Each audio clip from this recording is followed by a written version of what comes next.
benza umsebenzi oqhubeka kakhulu sase ngacabanga ukuthi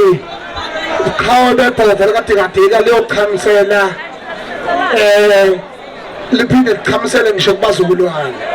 cala limshayele ehlombe mina ufuna umsebenzi awenzile mfethu indlela oyigagu ngayo ngicela ukuncoma uyigagu ngaphela komgagu nasestage uyadlala futhi unenhlonipho futhi uyadubula ngofesi ziyakhona manje kakhulu he produced the best album kakhulu njengoba kunyaka 2022 siyacela ukuthi abantu bangaphazamisa ama-artist ngapha bangafanele ukupaka ngapha amamashala wenza umsebenzi wabo inkinga amamashala aphuzele inkomishini adawe bese ngathi umcimbi awuhlelekile kanti kunabantu abangawenzi umsebenzi wabo irong nje leyo